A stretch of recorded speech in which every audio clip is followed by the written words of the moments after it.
Welcome to the Lost Signals Reviews, the American Film Institute's Top 100, where we critique the supposed 100 greatest American movies of all time. Join us as we decide if they're worthy of the Mott's Top 100. Or Mott's. Hello, everyone. Welcome back to the Lost Signals Reviews, the AFI Top 100. Today we are doing the wrong thing by reviewing number 96 on the list, Do the Right Thing. Why is that the wrong thing? We'll get to it. Yes. I'm Jonathan Ian Manzer, here with Rich Perry. Good evening. Scott Thurlow. Fight the power. And Christopher Morgan. If this is wrong, I don't want to be right. Good. Okay, so I'm going to start off with the funny logline of sorts. All is fun and games until someone destroys a boombox. Yeah. And now, Scott, would you like to discuss the actual plot? Sure. So it's sort of like a slice of life, a day in a very hot summer day in Brooklyn, and starring. So this is a Spike Lee movie, one of his earlier ones, although not the first one. And it's basically centered on a character named Mookie, who's played by Spike Lee, and works at a pizza joint. And as the day gets hotter, it cuts a lot of vignettes and so forth, sort of interactions, and explores the racial tensions. It's just the tensions within the neighborhood itself. And as the day goes on, things get more and more heated. There's more and more tension and conflict building up until at the very end, two characters go and start sort of an altercation at the pizza place, with sort of a central location in the neighborhood, and it ends up causing a riot. And because one of the people involved gets, we'll say, accidentally killed by the cops, but it's also not quite that. He ends up getting murdered, and if you're American, Yeah. you've seen it before. yeah, and it's disturbingly still accurate, which we'll say later. But it's pretty much that. It's, like I said, slice of life. Spike Lee / Mookie goes around trying to meet up with his girlfriend and hang out with his sister and keep up work and so forth. And it's sort of all the other characters sort of orbit around him in a sense, and you just sort of get a sense of the, like I said, conditions in the neighborhood and what life is like for the people and residents of it, until it culminates in a big fight at the pizza joint, which is then burnt down in a sort of cathartic release. And then there's a little coda at the end as well. So it's pretty much that. I'm looking at a 3. I really love this movie. This is about the third or fourth time I've seen it at this point. I was surprised, or not surprised, but I forgot that it was on the AFI list, and it's lower on, it's 90 something, right? And it certainly deserves to I be think on it the should be list, fucking if not much higher, Yeah. for sure. So if I was going to say that later, but I'll say that now. But for plot itself, it's just so well done. It's 2 hours long. It's the perfect length.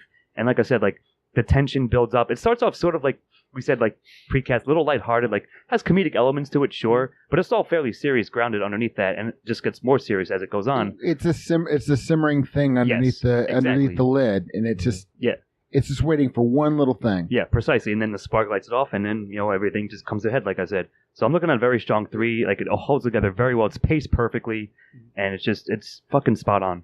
Now, I think we were having a debate over using the terminology of it being I guess out of nowhere, but not quite out of nowhere, because what it really is a quick escalation that's been established as that, again, that's simmering. But once it starts boiling, it gets there very It fast. can't really stop. quick. Yeah, it takes on a life of its own. For sure. And it's I would say 2/3 of the movie is very funny, very that's a slice of life type thing where the Bed-Stuy neighborhood is really every member of that you get to see a little bit about their life. Exactly. And they keep crossing paths throughout the day. And then all of a sudden, it's not fun anymore. Do you know what's really funny? And I'm going to get to this when you get to style for his use of Dutch angles or illusion of Dutch angles. This, in a lot of ways, reminded me of just the way it was filmed and interpreting the is Monsters Do on Maple Street in the Twilight Zone. In a lot of ways, it's a different. It's kind. I wouldn't have thought of that, but it's not an apples to apples comparison, but it's the same kind of escalation that something's building up, and one thing layers on another layer, and it takes one person to start the ball rolling, and then all of a sudden people start turning on themselves, and I mean it's a different charge, but it's still the same kind of look at humanity, whether it's across ethnic lines or social lines, or what I'm trying to say. Instead of just being a Cold War parable, this is a slice of life in all of its fortunate and unfortunate ways. Sure. Granted, when we're going to themes, we can discuss what this is actually a parable for. But again, it feels very real. Again, Spike Lee's great at creating a very believable environment. If a little bit hyper reality, Some of it's a little bit exaggerated, but not much. But no, it feels very real. It feels very tragic when the bad things happen. So I'm giving it a very strong 3. Giving it a 3 also. Like the reality of it sneaks up on you, and you're prepared for it, but not really prepared for it. Like you're hoping that things are going to turn out different. Yep. And you're just like on the edge of your seat, like please, just somebody make a good decision. Even the characters that make good decisions, you don't like. They tried their at best some point it went past good, and he does a brilliant job of establishing that there are so many with the tension between the younger brother and Mookie, their friendship. Oh, that could pay off down. No, it's gone far beyond reconciliation here, and that's what makes it a great tragedy. Like I said, it's well balanced in that sense, and also it does catch you off guard a bit, but it holds up perfectly throughout the plot. So I think we're all giving it a strong 3. Yeah, looks without question. All right, Rich, would you like to talk about themes? Love and hate. I would say the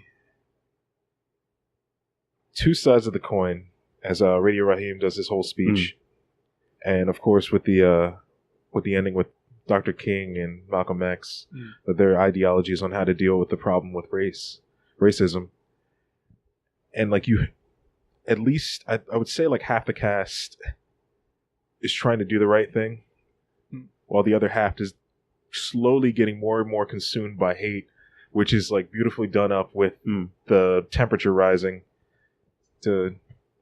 as a more sort of a physical embodiment of tension. Exactly. tension and hate. And it's just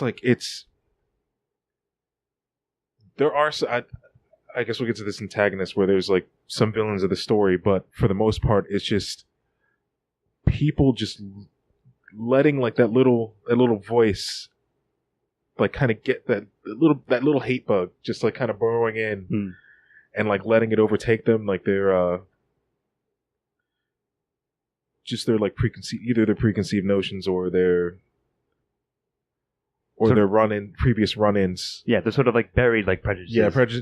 Buried prejudices, and like you said, even the good relationships between people get tested by these little outside factors, and then that's not even enough by the end of the movie. One of the great things I love here is the role of the cops or the failure of the cops in this, in the fact that they're a force that cannot be fought against in their world. They have to take the loss of Radio regime by taking out on Sal's Pizzeria. Sal has his faults, but I generally think he's a good person, and yes, it's partly pride. As such mostly throughout. Yeah, but I think he does, to an extent, care about the neighborhood. Yeah, I think I agree. I consider him a good man because in the moments where it's supposed to be just him, nobody else watching, nobody else around, with just him and his sons, he's trying to preach tolerance and saying some of these people may hate us, but most of these people love us. He's we're part of they're part of our lives. And we grew up here. But I wasn't even going to say tolerance. He's preaching acceptance. Acceptance, yeah. But there's one part where he's these kids grew up on my food, and then about 10 minutes later, one of the girls I grew up on his food. There's not an animosity there, but there is, because there is this force that's dividing them and causing them to battle amongst each other. And again, I'm by no means a scholar of Martin Luther King or Malcolm X, and I can definitely see their influence in this work. Sure, but it's blatantly there, but well incorporated. But the nuances that I think that Spike Lee put into this work probably escaped me, but I think his broader message hits home very strong about Demare. Yeah. Is the pacifist. He wants to do the right thing. I'm going to get Sal out there. But his pacifism, when in the face of people who are angry and hurt and pain, fails to stop them. Yeah, exactly. But this is such a great film for that dynamics that they build throughout the different characters. And one thing about the mayor, I mean, aside from O.C. Davis, is I love the fact that when the kid was about to get hit by the car and he runs out and saves the kid and hurts the kid, the kid says nothing in the mayor's defense. He doesn't. Even with his mom, she finds out what's going on, and she's like, "Is that true?" And she's hitting the kid. He's just like, you don't have to hit the kid. Like, he's understanding, even though the kid's like, "You hurt me," and "fuck you," or whatever was going through his head. He won't even admit he did any good with his mom. But I mean, it just shows the level of I don't know. Martyr's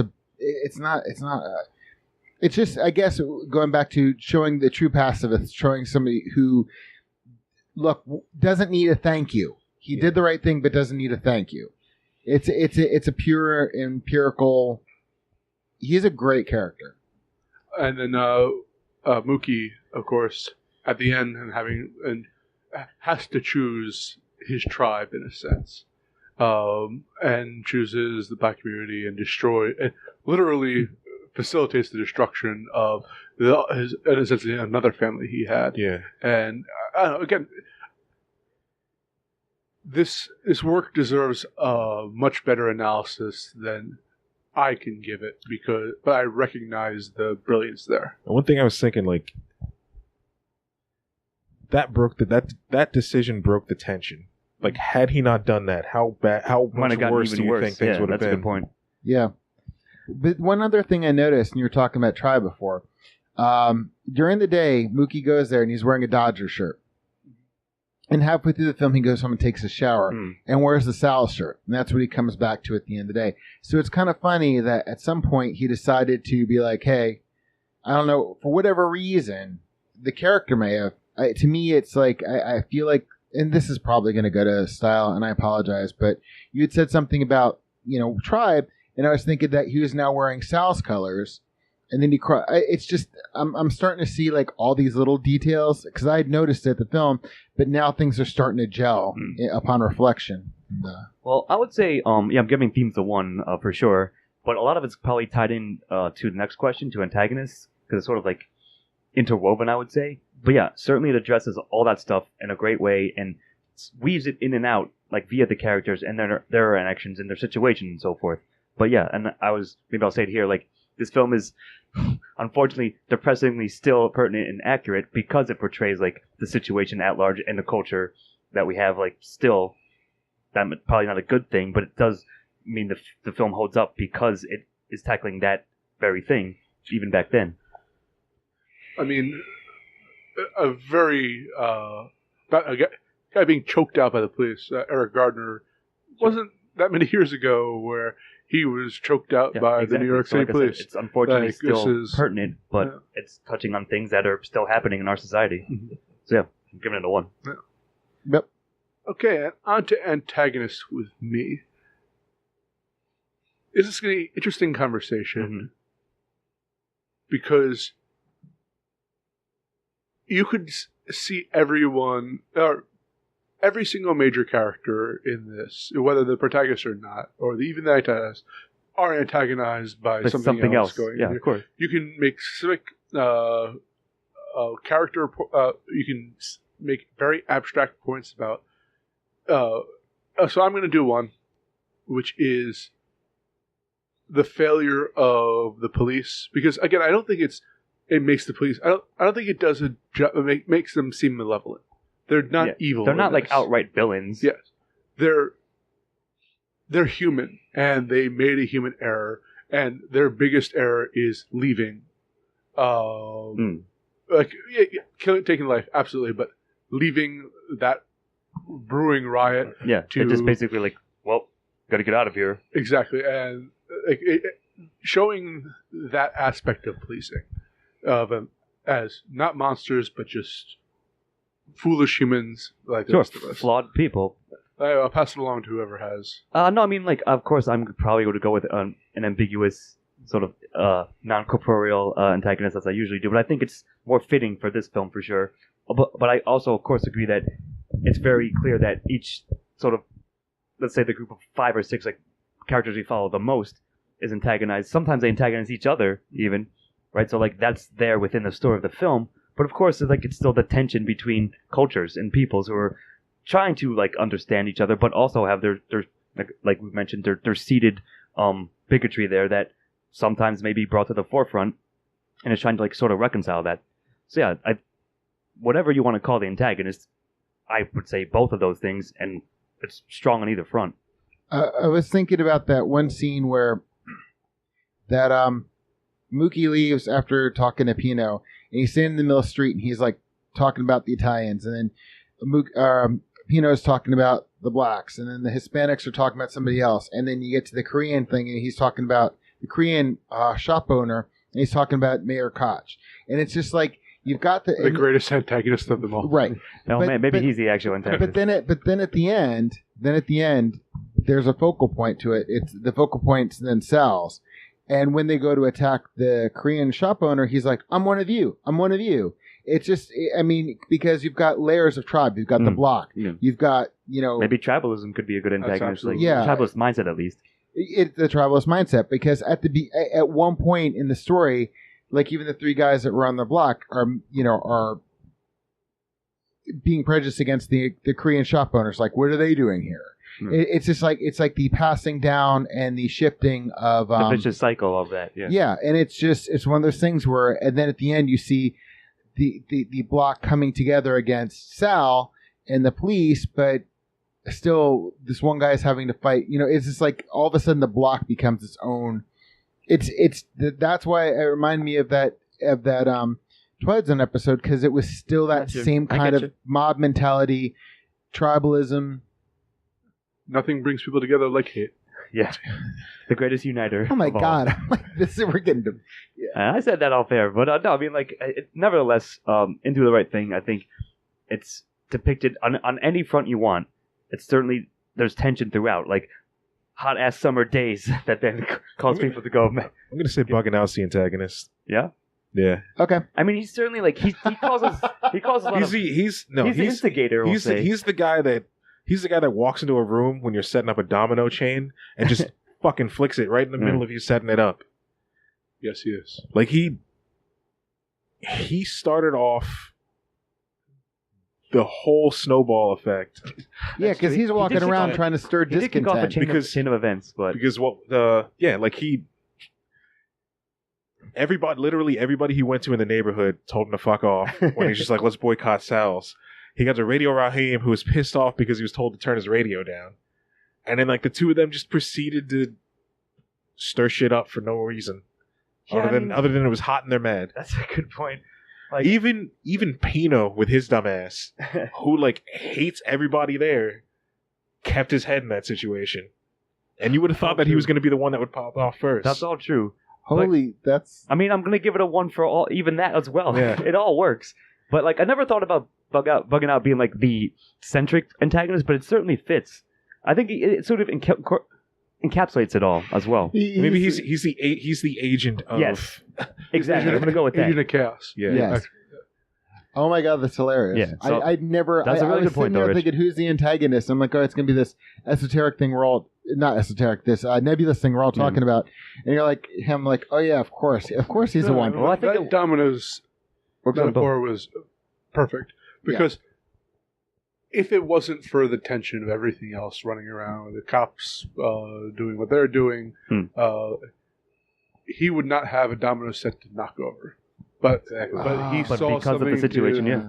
flick, and he, by God, he flicked it. Because even Jake... And he won. Yeah. Because he got the Martin Luther King and Malcolm X on the wall. He got him on the wall. He got recognition being, like, thrown in the back of a police car. So, like, that adds to his... He probably died in prison, but at least he won. Hey, it wasn't on film. Or he went to New Mexico and Started a drug empire. But anyways, no, I think we're all giving it a 1 for antagonist because I think all is valid and is handled very well. Yeah. All right, Chris, on to the protagonist. I guess the protagonist is Mookie. Yeah, more or less. It's you follow him. For the thing is, he is the first person you see, or is it O.C. Davis the first person you see? I believe it's OC. Yes, It's him. It's He's waking Wait, up. no. Samuel Jackson. Samuel L. Jackson's the first person to see. Okay.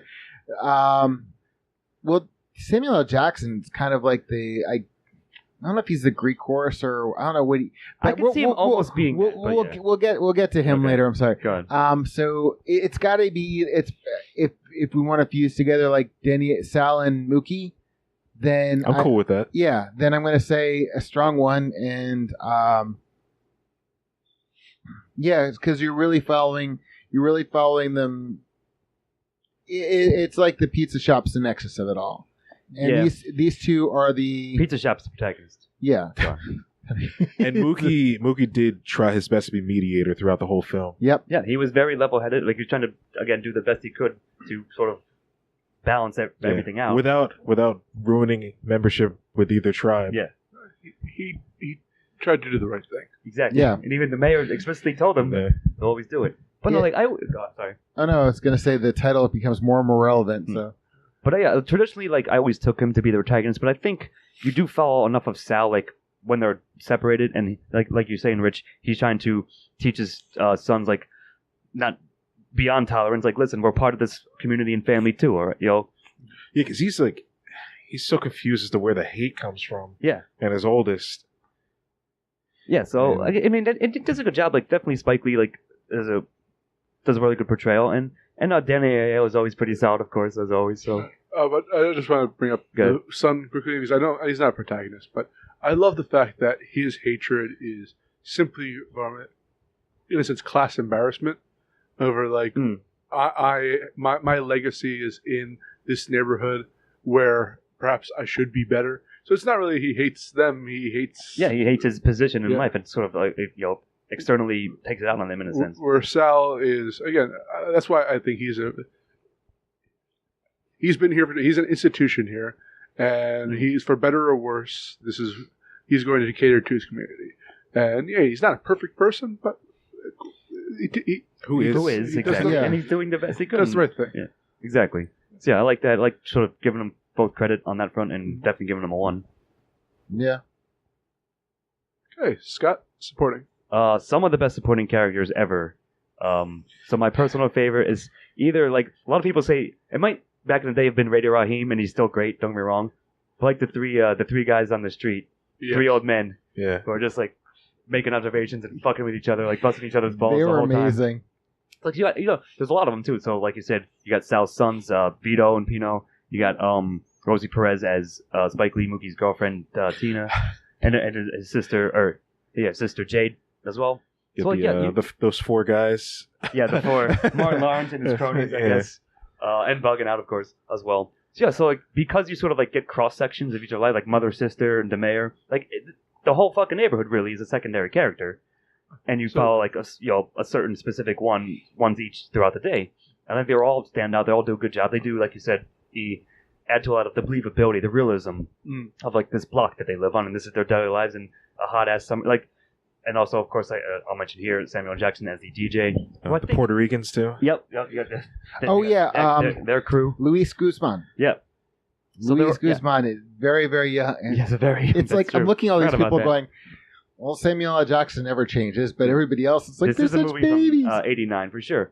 But yeah, I think I wouldn't have thought about it, but I could see you giving Samuel Jackson, or at least his DJ character, credit for being like sort of the Greek chorus. He's commenting on stuff throughout the day. Yeah. But he's part of the story. What is he, like right across the street from Sal's? Yeah, he's like down the street, or like not very far from Sal's at all. At least a block away. Yeah. And at the end, he says he saw the whole thing. So like then he actually orders a pizza or a sandwich or whatever from Sal's, and Mookie comes delivered to him. So but they're all great characters. But I just personally think this time I enjoyed the 3 old men on the block. Although Radio Raheem, of course, like I said, they're all fucking great. So I agree with you. The 3 men on the block. And one of the things after you said that, was thinking of you've got the three guys, and you have the one guy saying like, "Hey, when the ice cap's melting, blah blah blah." So you all of a sudden you think Even like, that's more relevant today than ever. even that's more relevant. So there's the idea in your head that maybe like, okay, maybe he's reading, he sees the world, beyond the block, but he's the one who all of a sudden is just like, about the Korean grocer, like, look at those people, what are they doing here? Yeah. So it's just like, it's going to show you that, like, I mean, everyone's like prejudices come to the forefront at some so point in some way. But they're all, to me, petty, like, just, they're petty complaints that they build upon. Yeah. You're a different group than I am. Exactly. Even though I hate you simply because you don't carry the beer I like anymore. But the funny thing is, for a movie where it's mostly supporting characters, let's say.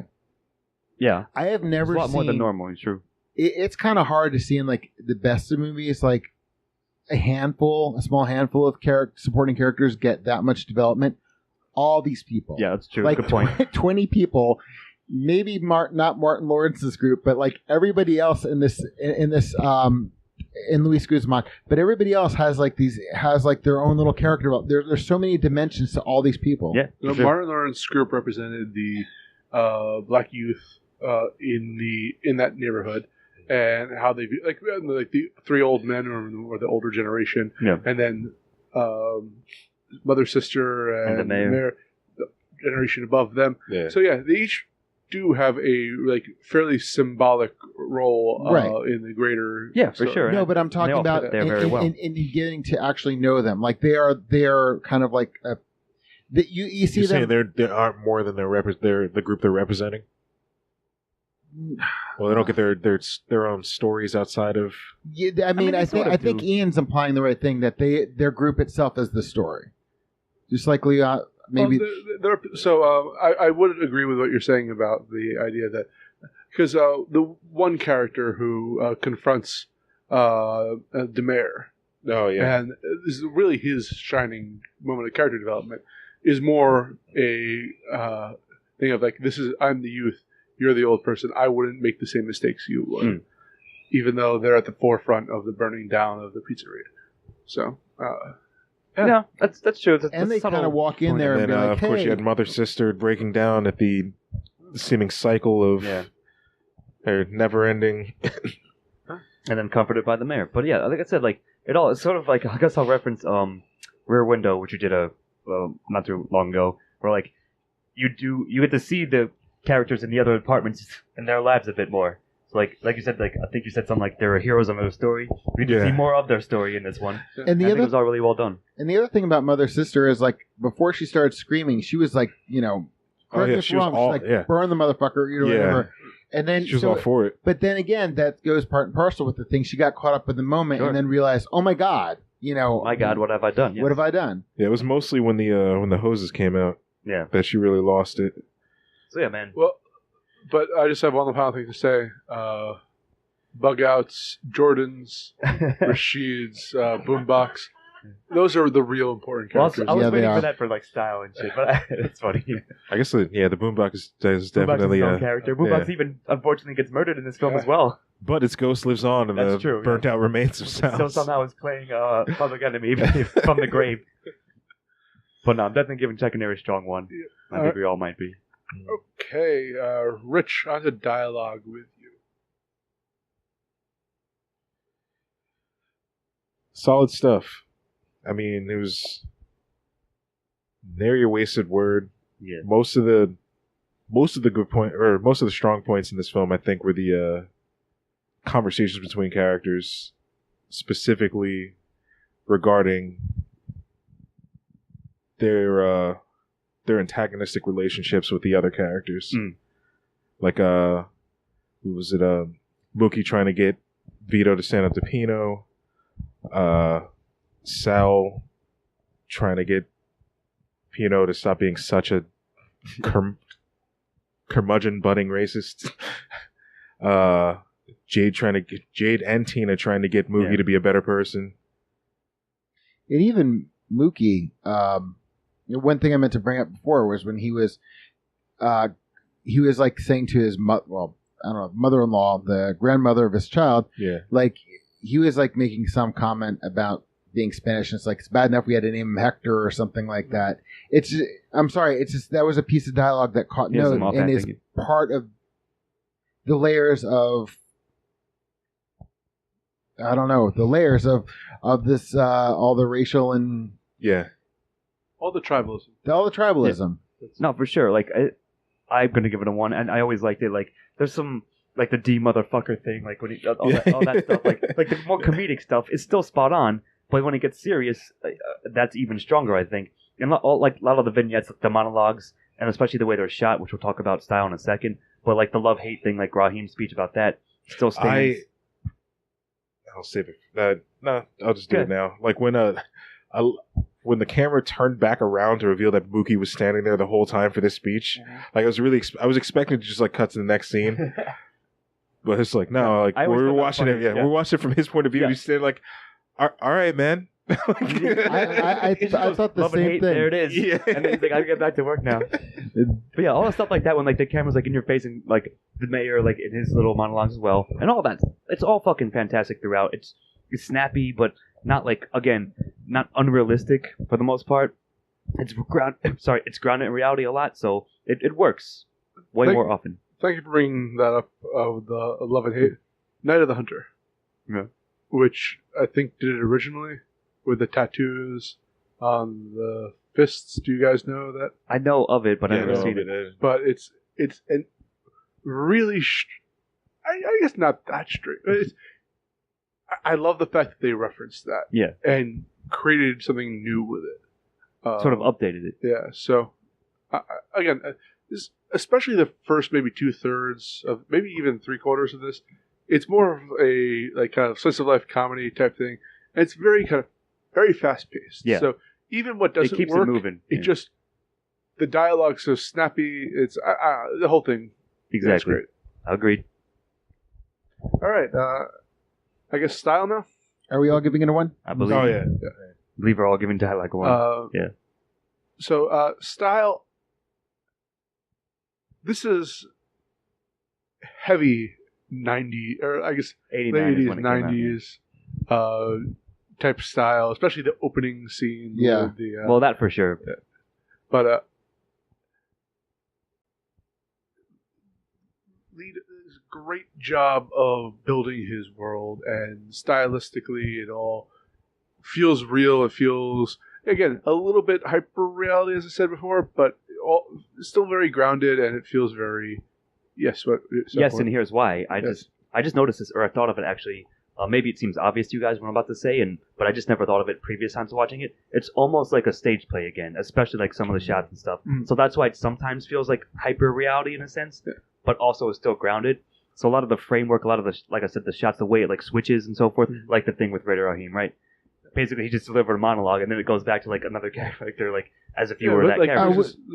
The three people who, the three older black gentlemen who would talk against the red wall. Yeah, exactly, right. Like, there's cues to who these people are and how they fit in with the greater narrative. Yeah. O.C. Davis against the blue sky. I mean, like the nighttime sky, but it's.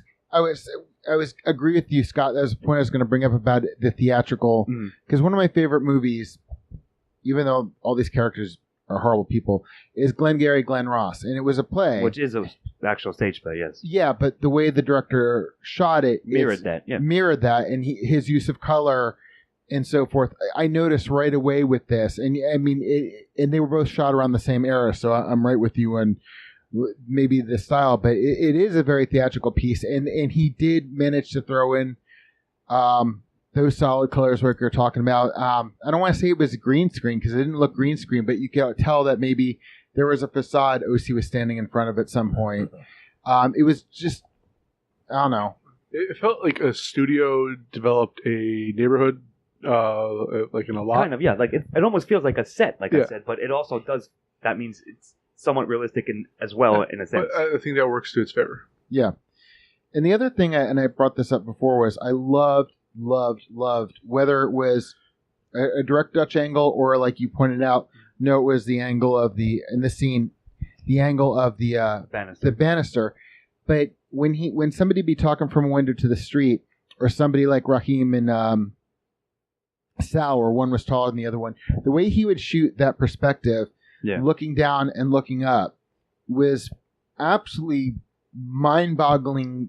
It's very effective. It's incredible because that is something that can look amazing like it is here, or it can look really awful and campy like it is in Battlefield Earth. You know, but true, because it's knowing when to use that is really important, because in this kind of thing, it is so incredibly effective. One thing I'm going to hold against this film, and I think we all noticed it needs to be said, the cops are strippers. One of them appeared to be a former male dancer, perhaps. It's like he kind of just like snuck onto snuck into the car with his own like police uniform he bought at a Halloween store. And also, he's the one that it felt like he was acting, like he was trying to act. I mean, I've always noticed that about it. Yeah, that's true. I'm not a stripper. I'm an actor. But there's one thing. Okay. There's one thing we didn't mention, or our channel, Stephen Hermosi, that the soundtrack also is fucking great. Yeah. Especially there's like Radar Humor is always blasting Public Enemy, and that's sort of a motif like throughout. Sort of ties in fact, to a bit of a themes antagonist. But even like all the songs, of course, that DJ Love / Samuel Jackson plays throughout. It sort of reminded me a bit of the Warriors, like kind of. Oh, yeah, definitely. Certainly. Right? So, and like, this had to have been like a nod, like to an homage to that. Sure. Yeah. So like, I just want to mention that and give Style a very strong one as well.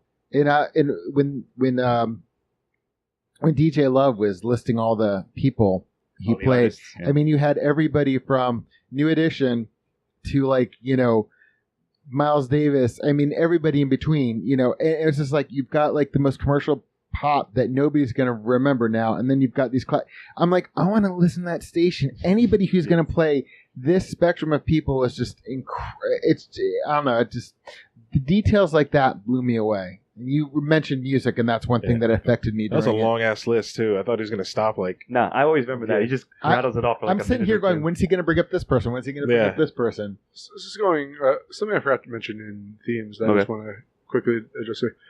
Towards the end, when they're when the pizza parlor is burning down, do they list off a bunch of people who were killed by police? Yes. Yeah. And but at least they that was. They say it, yeah. The characters say it. An incredibly effective moment. And again, stylistically, it's stylish. But it's also never makes you forget that what's happening. Yeah. This shit is actually happening. Yeah, for sure. So, strong one there, I think. So, recommendation? Chris? I don't know. No, the one great thing is about this doing the AFI is because I get the opportunity to see things that I've not seen before. Like this is the first time I'd seen this, and like we saw High Noon before. I'd never seen High Noon when it wasn't on commercial. So it's just like within the last year, I saw 2 movies on this for this show that have all of a sudden become probably 2 of my favorite movies of all time. This within 5 minutes, I said, if this. 5 minutes of the film, I was in love with it, and I couldn't pull myself away from it. And I said, I don't know what each minute's going to bring, but if it stays this way, not like, of course, it takes its turns wherever it does, but it's got a great rhythm to it. And maybe we should have talked about the style. The editing is great, as you brought up with Raheem, and the camera pans, and it's Spike Lee. He's like, all right, you know, love, hate, gotcha. This film is incredible. It's just, there isn't really anything besides the stripper cops that you could really, and even then, not even that. No, well, like when you brought that up, I couldn't unsee it. I was like, these uniforms are fucking terrible. Yeah, they are. So they stopped at Kmart to get some blue shirts, glued a badge on. They didn't have that much of a budget for you. To our audience, if you've listened this far, yes, you're not going to be able to unthink that. Or if you have seen it before, now like you can never like No wonder they were so bad at policing. Yeah. It's like, that'd be great if like a real cop showed up and it's just like, who the fuck are you guys? But no, is that your? Yeah, it's one. I was fucking blown away by this movie. Yeah, I mean, like I said, this is the 3rd or 4th time, and I saw this movie, I believe, originally in an early film class in college, and that was the first time I seen. Like, I was sort of the same. Like, damn, this movie's fucking awesome. Should have seen it earlier. And I still think, like I said, it may be an unfortunate thing that it's still relevant, but it's still such a fucking good film. And so well done that I definitely recommend it. And if you haven't seen it, you should definitely go out and see it. And if you haven't, it's been a while, like it has for me, give it another watch because it's still absolutely fresh and fucking has something to say as well. I had seen this movie like at random points throughout my whole life, just never all together from front to back or beginning to end. And this is the second time I got a chance to see it like all the way through. Like first time, fucking bawled like a baby at the end. Just like seeing how everything just fell apart. Yeah, man. Just from one bad decision from everybody involved. And I fully believe that this movie should be shown to everyone. Like anybody. Like everybody needs to see this movie at some point in their lives. Yeah. Just to like, especially in the current state of things where we're reaching that boiling point on a global scale. Yeah, good point. And something needs to happen before that shit spills over. Yeah, and like maybe this will help. I mean, it couldn't hurt. I mean, we were talking about the fracturing of the tribes within the block and within the block. I mean, that's like, unfortunately, it's like fracturing. Yeah, it's just like the overlapping. It's I agree with you, Rich. Everybody needs to see it. I can't wait till we can watch this film as a relic of a time gotten by, as opposed to something that is very pertinent to this day. I'm wearing a Jason Voorhees shirt. Not on coincidence, I actually picked this out because really, Jason Voorhees is the anti-Spike Lee thing. Okay. He doesn't care about race. He doesn't care about sex. He doesn't care about gender or anything like that. He just wants cares to kill. about sex, but not in the sense of what you mean. I'm just kidding. No lives matter. Yes. And I'm wearing a Doctor Who shirt, and Doctor Who is shoehorn some relevance of Doctor Who into this movie. Go. Well, I was going to say, in contrast to that, somebody told one of the doctors, "It's like I'm nobody." And she's like, "Really? All my 900 years of existence, I've never met anybody who wasn't important," or something like that. So so you're over there on one side of the room, Jason Voorhees. I'm making it that I want one day where we can kill indiscriminately without having had prejudice against us. So you're hoping for the purge. No, we'll be reviewing it soon. This is a tragic film, and I think it needs to be seen. And Rich, everything you said is very right. Yeah, all joking aside, it still fucking stands, and see it. And you're right. It shouldn't still have to stand. It shouldn't, but it's still a good film and is relevant. And you're right. The fucking movie theaters should offer showings of it like every once in a while. This should definitely be shown more often. Agreed. And it should be one of those films that gets a limited commercial, and we're not censoring or editing the shit out of this movie. Exactly. And it should be way higher on the AFI list.